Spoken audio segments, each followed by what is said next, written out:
The morning my mother-in-law accused me of murder, I was wearing my husband's favorite sweater, the green one he bought me last Christmas, soft cashmere that still carried hints of his cologne. I sat in that cold insurance office, watching Loretta Brennan point her trembling finger at me like I was some monster she'd finally cornered. "She killed my son for the money." Loretta's voice cracked through the sterile air of the Metropolitan Insurance Building's third-floor conference room. Her perfectly manicured nails, painted the deep burgundy she'd worn to Douglas's funeral, shook as she maintained her accusatory stance. "My Douglas would be alive if it weren't for her." The investigator, Jerome Watts, shifted his calculating eyes from Loretta to me. He was a heavy-set man in his 40s with the kind of face that gave nothing away, trained to spot lies and desperate people. His pen stopped moving across his yellow legal pad. The sudden silence felt like a held breath before a storm. My sister-in-law Roxanne leaned forward in her chair, her voice cutting through the tension with surgical precision. "Check what she put in his food. Melinda made him dinner every single night. She had complete control over everything he consumed." Her lips curved into something that wasn't quite a smile. Funny how a healthy 36-year-old man just drops dead after eating his wife's cooking. The accusation hit me like a physical blow. My hands found the hem of Douglas's sweater, gripping the soft fabric as if it could anchor me to reality. Around the conference table, 5 pairs of eyes bore into me. Loretta's fury, Roxanne's satisfaction, Calvin's uncomfortable silence, the investigator's professional scrutiny, even the insurance company's receptionist, who'd brought in water bottles moments before, lingered by the door, drawn by the drama unfolding. "Mrs. Brennan," Investigator Watts addressed me formally, his tone carrying the weight of authority. "These are serious allegations being made. The death benefit on your husband's policy is substantial. $500,000 is certainly motive enough for us to investigate further." My throat constricted. Words felt impossible. How do you defend yourself against such vicious accusations when you're still drowning in grief? When just that morning my 8-year-old daughter, Gracie, had crawled into bed with me because she dreamed Daddy came home? The conference room door opened with a sharp click that made everyone jump. Dr. Francis Holbrook walked in, carrying a manila folder that seemed too thin to contain anything world-shattering, yet his expression suggested otherwise. The county coroner was a tall, distinguished man who'd probably delivered bad news 1,000 times, but today something different flickered in his eyes. "I apologize for being late," he said, his voice carrying an odd mixture of professionalism and what almost sounded like anticipation. Traffic from the county building was worse than expected. Loretta shot up from her chair. "Doctor, thank God you're here. Tell them what you found. Tell them what she did to my boy." Dr. Holbrook set his folder on the table with deliberate slowness. The fluorescent lights overhead hummed in the silence. He looked at each person in turn, his gaze lingering on me for a moment longer than the others. "We did find something unusual in Douglas Brennan's system," he announced. Roxanne made a small sound of triumph. Loretta gripped Calvin's arm so tight I could see her knuckles whitening. The investigator's pen hovered over his pad, ready to document my downfall. "The toxicology report revealed the presence of ethylene glycol," Dr. Holbrook continued. "Antifreeze." My vision blurred. The room tilted. This couldn't be happening. I'd never touched antifreeze in my life. I didn't even know where Douglas kept it in our garage. "But," the coroner raised his hand as Loretta started to speak, "the pattern of exposure tells a very different story than what's being suggested in this room." He opened his folder, revealing typed reports and photographs I couldn't quite make out from where I sat. The poisoning was chronic, occurring over approximately 6 months through small, repeated doses. The concentration patterns indicate occupational exposure, not acute poisoning through food. He pulled out a photograph. More importantly, we found evidence that leads us in an entirely different direction. Everyone froze. The accusatory energy that had been directed at me suddenly scattered, unsure where to land. Loretta's grip on Calvin loosened. Roxanne's satisfied expression wavered. The investigator set down his pen. "What we discovered wasn't from her cooking," Dr. Holbrook said, his words measured and final. "In fact, Mrs. Melinda Brennan had nothing to do with her husband's death." The silence that followed was deafening. In that moment, wearing Douglas's green sweater like armor against their hatred, I watched their certainty crumble and wondered what truth could possibly be worse than their accusations. 3 weeks earlier, life had settled into its new, painful rhythm without Douglas. He'd passed away on a Thursday night, just after 10:30, from what the emergency room doctor initially called a massive heart attack. I remember the exact time because I'd been watching the news, waiting for him to come to bed, when I heard the crash from our bathroom. By the time the paramedics arrived, my strong, healthy husband was gone. Douglas had built Brennan Landscaping from nothing into one of the most respected companies in our county. He'd started with just a pickup truck and a mower, working every daylight hour to grow something meaningful. His hands were always rough from work, permanently stained with earth under the nails, but gentle when he tucked our children into bed each night. The business had finally hit its stride this year, landing the exclusive contract for the Morrison estate and 3 other high-end properties. That morning before the insurance meeting, I'd stood in our kitchen making breakfast for Gracie and Ethan. Everything still felt wrong. Douglas's coffee mug sat untouched on the counter where he'd left it that last morning. His work boots still waited by the back door, caked with dried mud from the Morrison property. "Mom, why are you wearing Dad's sweater?" Gracie had asked, looking up from her bowl of cereal. Her eyes, the same warm brown as Douglas's, held that heartbreaking mixture of confusion and hope that had been there since the funeral. "Because it still smells like him, sweetie," I'd answered honestly. There was no point lying to children about grief. They felt it just as deeply. Ethan, 2 years older and trying so hard to be strong, had pushed his eggs around his plate. "Will we have enough money without Dad working?" The question had knocked the wind out of me. "That's why I'm going to this meeting today, buddy. Dad made sure we'd be okay. He had insurance to take care of us." The Metropolitan Insurance Building stood like a glass monument to other people's disasters, all clean lines and cold efficiency. I'd arrived 15 minutes early, needing time to steady myself in the parking lot. $500,000. It sounded like so much money, but all I could think about was how Douglas had calculated it down to our mortgage payment and the kids' college funds. He'd been so practical, so careful about our future. The Brennan family had already assembled when I walked into the conference room. They sat like they were posing for the world's most uncomfortable portrait. Calvin occupied the corner chair, his presence quiet as always. In 35 years of marriage to Loretta, I'd rarely heard him complete a full sentence without being interrupted. He nodded when he saw me, a small gesture that felt like the only kindness I'd receive in that room. Loretta sat in the center, her back rigid with the kind of posture that came from years of believing she was better than everyone around her. She'd never approved of me. I wasn't from their social circle, wasn't from money, wasn't anything but a dental hygienist who dared to fall in love with her precious son. She'd worn black to our wedding. Douglas had laughed it off, but I'd never forgotten. "Melinda's here," Calvin said quietly, the words barely reaching across the table. Roxanne didn't look up from her phone. Douglas's younger sister had always treated life like a competition where everyone else got a head start. At 31, she still lived in the apartment Loretta paid for, still jumped from job to job, still blamed everyone else for her problems. She'd asked Douglas for money so many times he'd started screening her calls. "I suppose you're here for your payout," Roxanne said, still typing. The words were casual, but venom dripped from every syllable. "I'm here because the insurance company requested this meeting," I replied, taking the chair farthest from them. The table between us felt like an ocean. Loretta's eyes traveled over Douglas's sweater, and her lips pursed. "Wearing his clothes already? How touching." Before I could respond, the door opened. Jerome Watts entered with the kind of authority that came from years of investigating insurance fraud. He was built like a former football player gone slightly soft, with shrewd eyes that had probably seen every type of grief and greed imaginable. "Good morning, everyone. I'm Jerome Watts, Senior Investigator for Metropolitan Insurance." He set down a thick folder that landed with a thud of finality. "We're here to discuss the death benefit claim for Douglas Brennan's life insurance policy." He arranged his papers with methodical precision, letting the silence stretch until it became uncomfortable. I noticed Roxanne had finally put down her phone. Loretta's fingers drummed against her purse. Calvin seemed to shrink further into his corner.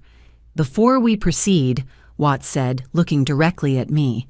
"I need to inform you that when deaths occur this suddenly, especially with policies of this size, we conduct thorough investigations." The room felt smaller suddenly, the air thicker. This wasn't going to be the simple procedural meeting I'd expected.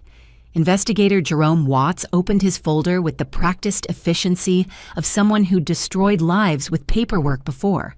His fingers moved across the documents, pulling out specific pages and arranging them in a pattern only he understood. The fluorescent lights hummed overhead, casting harsh shadows across everyone's faces. "Mrs. Brennan," he began, then paused, looking between Loretta and me. "Mrs. Melinda Brennan, we need to discuss some irregularities in your husband's death." The word irregularities hung in the air like a threat. My stomach twisted into knots. What kind of irregularities? That's when Loretta exploded. She shot up from her chair with surprising force for a woman her age, her voice filling every corner of the conference room. "I'll tell you what's irregular. My healthy son dropping dead at 36. She did this. She killed him." The accusation hit me like a slap. Calvin reached for Loretta's arm, but she shook him off, her fury building momentum. "Mother Brennan, please, you're upset," I started, trying to keep my voice calm even as my hands trembled. "Don't you dare call me that." Loretta's face flushed red. "You never deserved that title. You never deserved him. Douglas called me the night before he died. Do you want to know what he said? He told me you'd been acting strange, pushing him to increase his insurance, asking questions about the payout." "That's not true." The words burst out of me. "Douglas wanted to increase the coverage himself when he landed the country club contract. He said we needed to adjust it for the business growth." Roxanne set down her phone with deliberate slowness, a smile playing at the eye corners of her mouth. "Really? Because I heard something different. My brother told me you two were fighting about money constantly. He said you were obsessed with that policy, always asking about the terms, the payout timeline." "We discussed finances like any married couple," I said, fighting to keep control. "We had 2 kids, a mortgage, his business expenses. Of course, we talked about money." "You served him dinner every night," Roxanne continued, her voice gaining confidence. "You had complete access to everything he consumed. You made his coffee in the morning, packed his lunch, cooked his dinner. The perfect opportunity to slip something in, slowly, carefully." Investigator Watts raised his hand, stopping the flood of accusations. His expression remained neutral, but I could see him processing every word, filing it away. "These are serious accusations. Mrs. Melinda will need to investigate thoroughly. The policy amount is substantial, and given the sudden nature of Mr. Brennan's death, combined with these family concerns, we have no choice but to look deeper." "You can't be serious," I whispered, the reality of the situation crashing over me. "I love Douglas. Our children just lost their father. Gracie cries herself to sleep every night. Ethan won't even go into the garage because he says it smells too much like Dad." "Love?" Loretta laughed, but there was no humor in it, just bitter rage. "You loved his success. His business was finally thriving. He'd worked himself to the bone for 15 years, and just when it was all paying off, suddenly he's dead. How convenient for you." Calvin finally spoke, his quiet voice barely audible. "Loretta, stop. This isn't helping anyone." "Not helping?" Loretta whirled on her husband. "Our son is dead, Calvin, dead, and she's about to walk away with $500,000 while my grandchildren grow up without their father. You want me to be quiet about that?"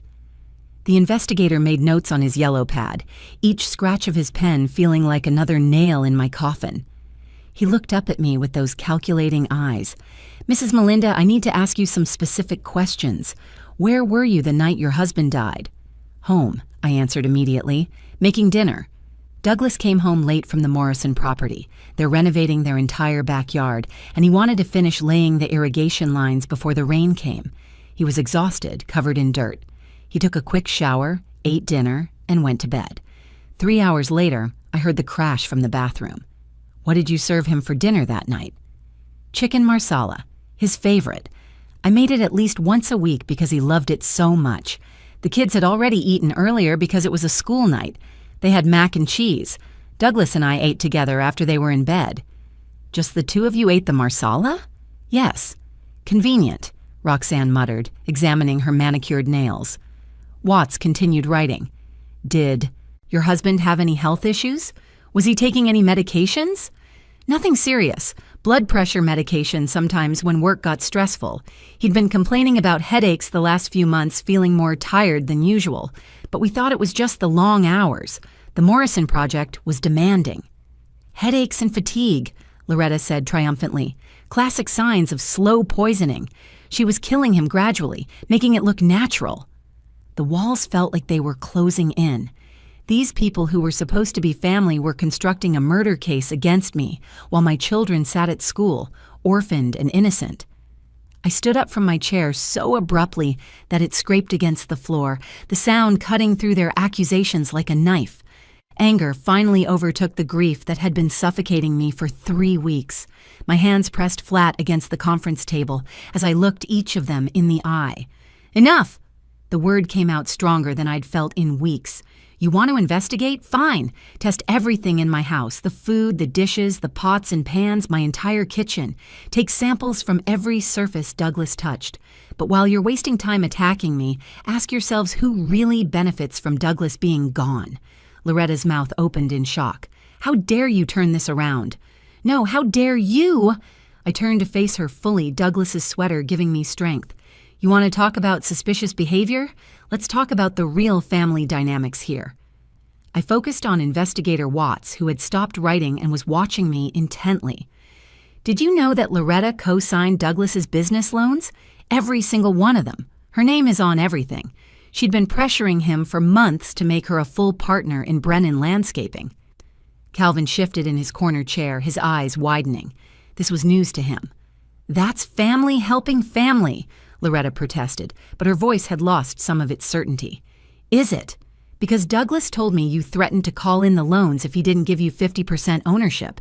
You wanted control over his client list, his contracts, everything he'd built. I pulled out my phone, scrolling to the messages. I have texts from Douglas about it.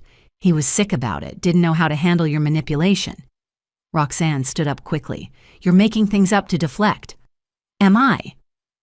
I turned to her, years of accumulated frustration pouring out. What about you, Roxanne? Did you mention to the investigator that you asked Douglas for $30,000 2 weeks before he died? Not a loan, a gift, for your latest business venture that was sure to make you rich this time. Roxanne's face went pale, her confident veneer cracking. That was a private family matter. Nothing's private when you're accusing me of murder, my voice echoed off the walls. Douglas refused you both. He was exhausted from being treated like a bank. Do you know what? He said to me that night after you called. He said he felt like a wallet with a heartbeat to his own family. Investigator Watts was writing furiously now. His entire demeanor changed. Ms. Roxanne Brennan, is this true? You requested money from your brother shortly before his death? It wasn't like that, Roxanne stammered. I needed help. Family is supposed to help each other. But he refused, Watts pressed. He said he couldn't, that everything was tied up in the business and the kids' college funds. Roxanne's voice turned bitter. Always about Melinda and the kids, never about his sister who needed him. Calvin stood slowly, his quiet presence suddenly commanding attention. Roxanne, you never mentioned asking for money. Loretta, you never told me about the partnership demands. It wasn't important, Loretta said, but her imperial confidence was crumbling. I continued, momentum building. Douglas was also planning to restructure the business to remove Loretta as co-signer. He'd found an investor who could buy out her stake. The paperwork was supposed to be finalized this week. That was news to everyone. Loretta sank back into her chair, her face ashen. He wanted to protect the business from family drama, I explained. He loved you all, but he was tired of the financial entanglement, tired of the guilt trips and manipulation. He wanted Brennan Landscaping to stand on its own. Watts looked between all of us, his investigative mind clearly recalculating.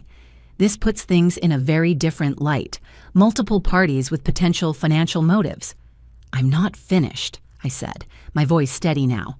Roxanne, you have a key to our house. You knew Douglas's schedule. You knew when he worked late. You had access to everything I supposedly had access to, plus something I didn't have, a reason to resent him. "You're insane," Roxanne shouted, but her hands were shaking. "Am I? You posted on social media the day after his funeral about new opportunities coming your way.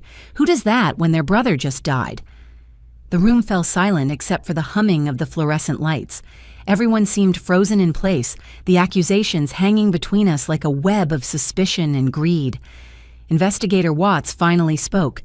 "I think we need to wait for the coroner's full report before making any more accusations." He looked at his watch.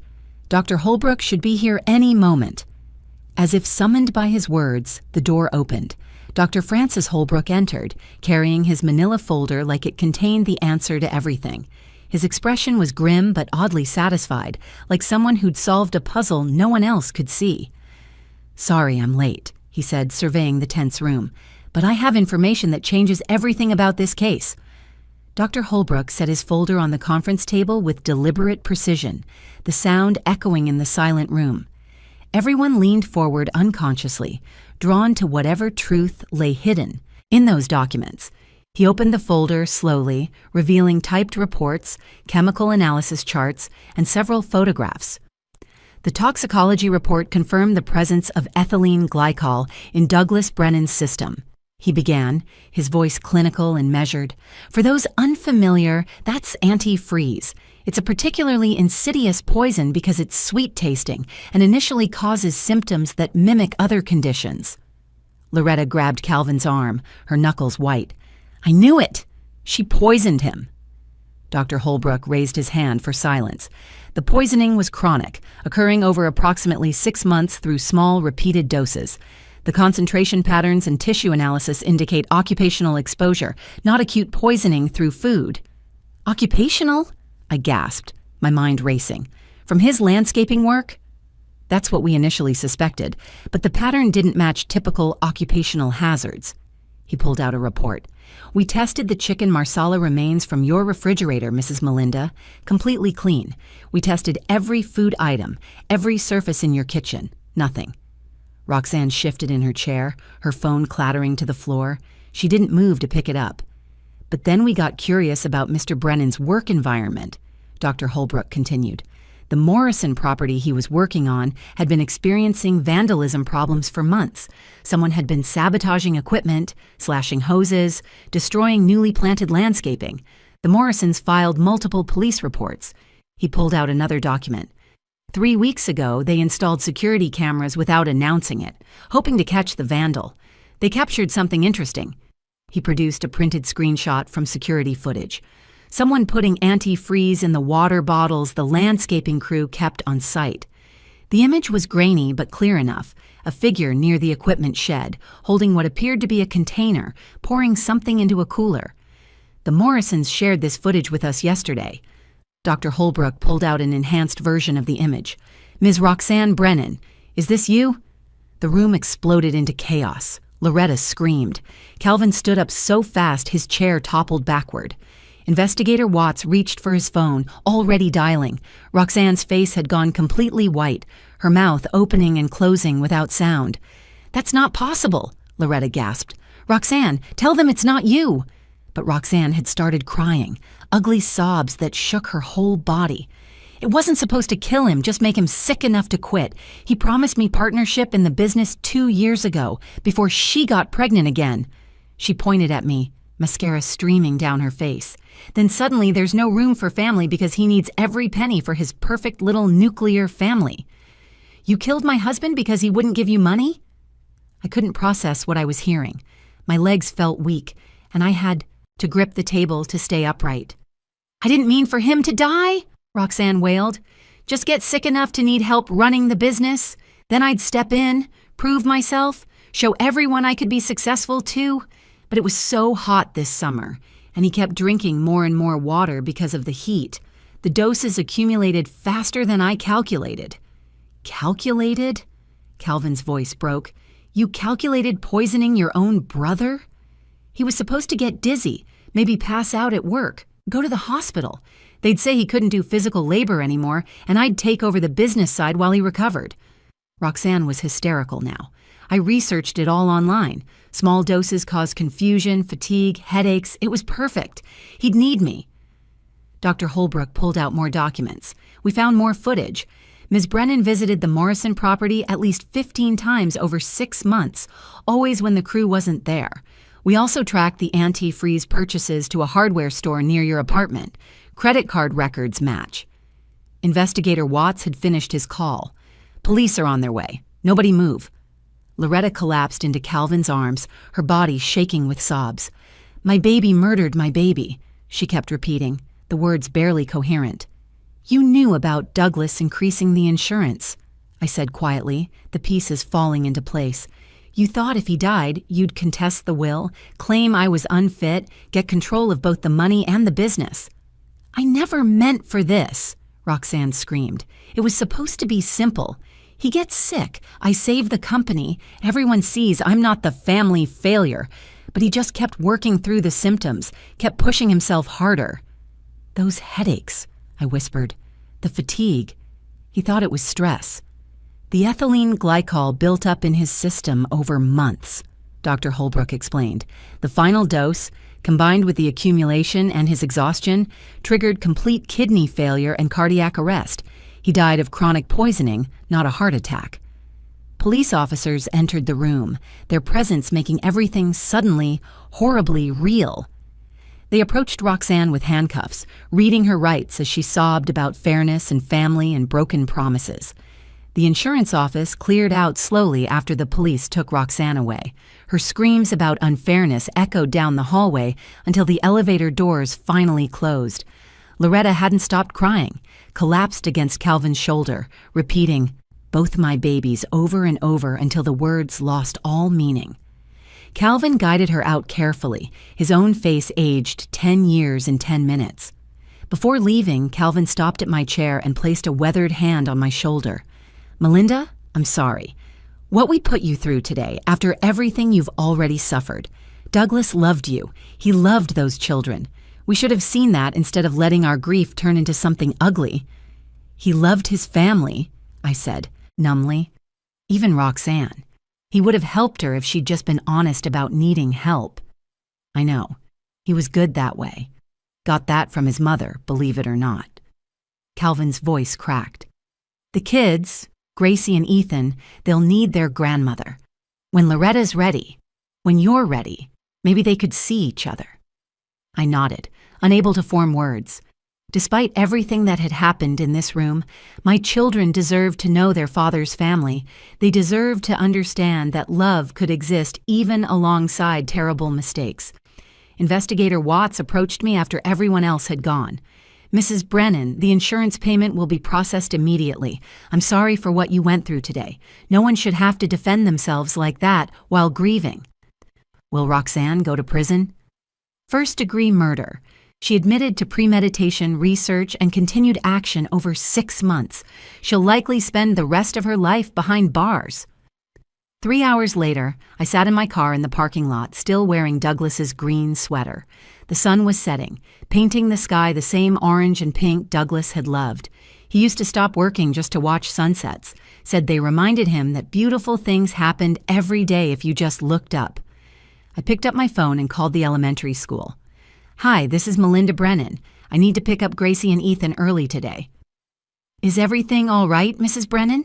The secretary asked with genuine concern. We just need to be together right now. 20 minutes later, I had both kids in the car. Ethan noticed my red eyes immediately. Mom, were you crying? Yes, buddy. Sometimes moms cry too. Is it about Dad? Everything's about Dad right now, but I learned something important today. I learned exactly how much he loved us. That evening, I sat both children down in our living room. The same room where Douglas had taught Ethan to tie his shoes, where Gracie had taken her first steps, where we'd spent countless movie nights tangled together on the couch. I need to tell you something about Aunt Roxanne, I began, choosing each word carefully. She made some very bad choices, and she's going to be gone for a long time. Did she do something wrong? Gracie asked, curling into my side. Yes, sweetie. She hurt Daddy because she was angry and jealous. She wanted things that weren't hers, and she let those feelings become more important than love. Ethan was quiet for a long moment, processing with the devastating logic of a 10-year-old. Is that why Dad got sick? Aunt Roxanne made him sick? Yes. She didn't mean for him to die, but she made terrible choices that she can't take back. Why would she hurt Dad? Gracie's voice was so small. He was nice to everyone.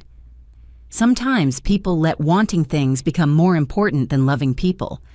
Aunt Roxanne forgot that family isn't about money or business or being successful. It's about this, right here, being together, taking care of each other, choosing love even when it's hard. We spent the rest of the evening looking through photo albums, Douglas teaching Ethan to ride his bike, Gracie on Douglas's shoulders at the county fair. Our last Christmas, all of us in matching pajamas that Douglas had pretended to hate, but secretly loved.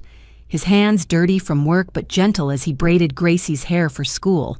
The insurance money would come through, $500,000 that now felt like blood money, tainted by the truth of how Douglas died. But I'd use it the way he intended, for our children's future, for the life he'd worked so hard to provide.